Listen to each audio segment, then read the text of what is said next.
Hello everyone. In this video we are going to learn about scalars and vectors. Scalars and vectors are most basic part of physics. To understand further concepts in physics, it is important to understand scalars and vectors. If you find difficulty in understanding scalars and vectors, then there will be difficulty in understanding further concepts too. So let's start learning with scalars and vectors. What is scalar? Scalar is a physical quantity which is represented by using magnitude only. It does not require direction to represent it. Like if this pen weighs 10 grams, we don't say that it weighs 10 grams in downward direction or it weighs 10 grams in right or left or in upward direction. It weighs 10 grams. We don't need a direction to represent it. So we can define scalar quantity as a physical quantity which can be represented by using magnitude only. Example of scalar will be mass, distance. Now what is vector quantity? It is a physical quantity which needs magnitude as well as direction to represent it. If we say we are applying force of 10 Newton in this direction, then it is not similar to the force in this direction. Even if it is 10 Newton, they are in opposite direction. So we cannot say that those two forces are same. So in vectors, direction is important. So we can define vectors as a physical quantity which needs magnitude and direction to represent it. Example of vector will be displacement,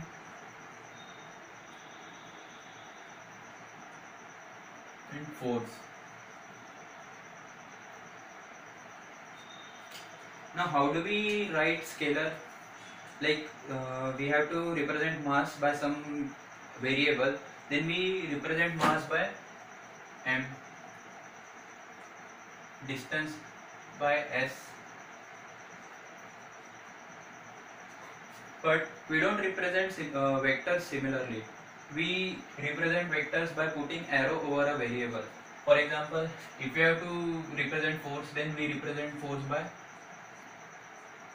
F, displacement by S.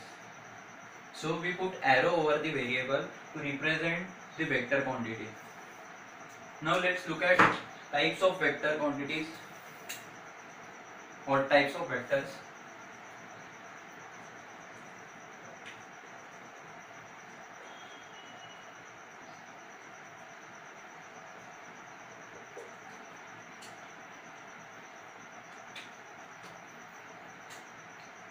First one is zero vector.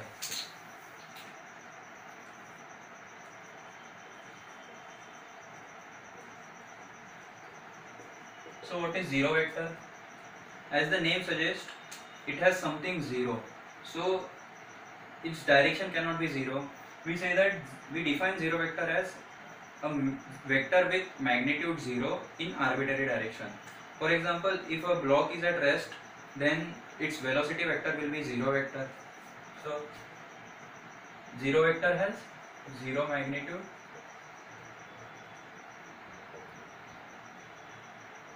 in arbitrary direction.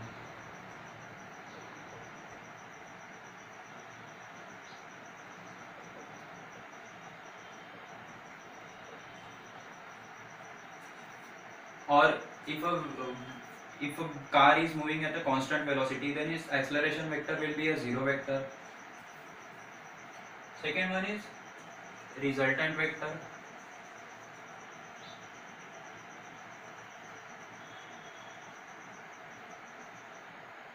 As the name suggests, it's a resultant vector.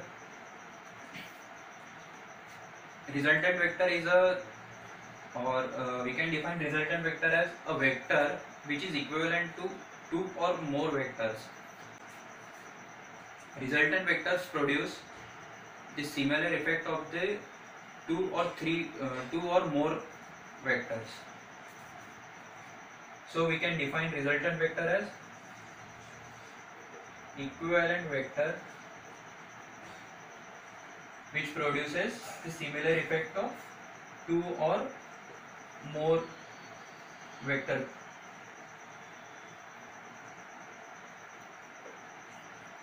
To find the resultant vector, it is important that two or more vectors are of same physical quantity. We cannot find the resultant vector of force and displacement. We need, if we have to find resultant vector, then have two forces or two or more forces, or if we have to find the resultant displacement, then the participating vectors should be of displacement, not two different physical quantities. For example, if we say that we move p displacement and then q displacement in the given direction, then its resultant displacement will be this one. So we can say that r is the resultant vector of p and q. Then third type of vector is negative vector.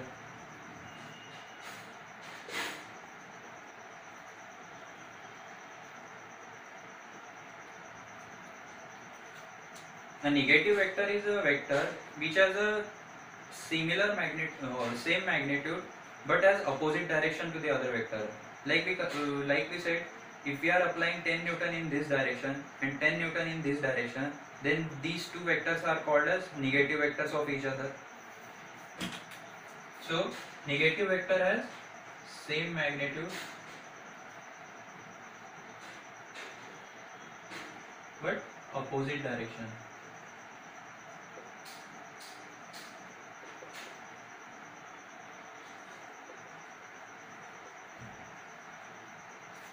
We can write example as, if we are moving in this direction, so our displacement is t, and our friend moves in opposite direction.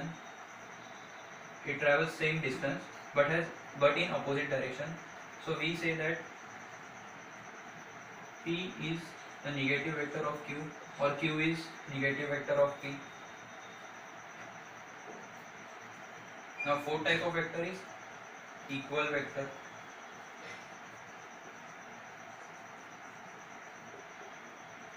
Now in negative vector only magnitude was same. So equal vectors will be when magnitude as well as direction is same. So we define equal vector as two or more vectors which has same magnitude and direction.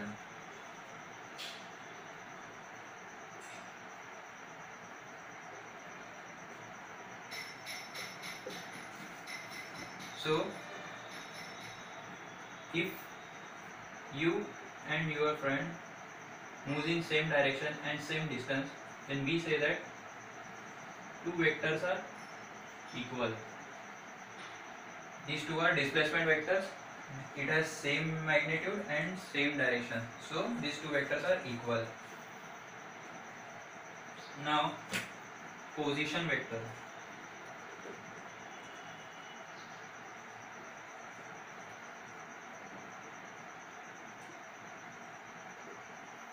So what is position vector? As the name suggests, it defines the position of an object with respect to some coordinate. So usually we define position with respect to origin.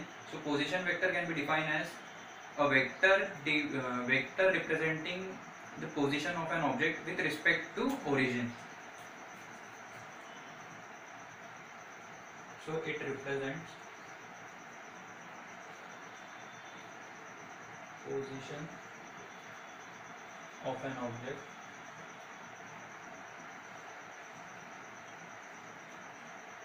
with respect to origin. If this is our coordinate system, we have to represent A with respect to origin, then this is the position vector of A. So position vector of A will be R.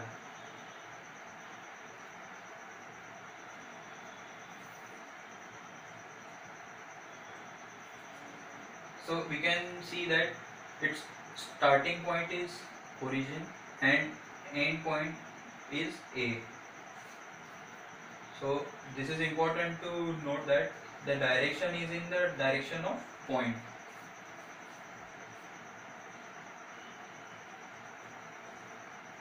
Now last type of vector is unit vector.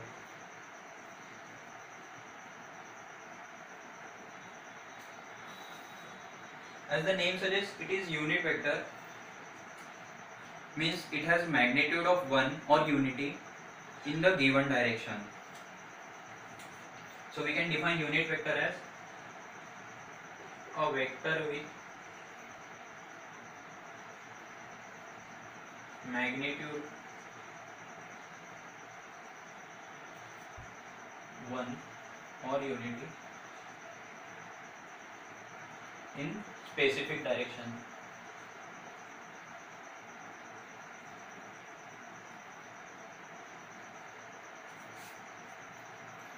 So example, like here we have position vector of A as R. So we can write unit vector as R cap. It is important to note that a unit vector is represented by a variable with cap over it.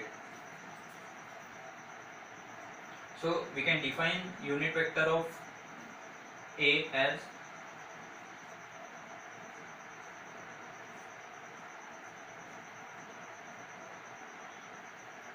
this is direction of A divided by magnitude of position vector of A. So it will give us unit vector along direction OA. We can write unit vector of any vector by dividing the vector by its magnitude. So it will give us a magnitude of 1 and in the given direction. If we have xyz coordinate, axis, then the unit vector along direction x is represented by I cap, along y direction it is represented by j cap, and along z direction it is represented by k cap. So that's it for today.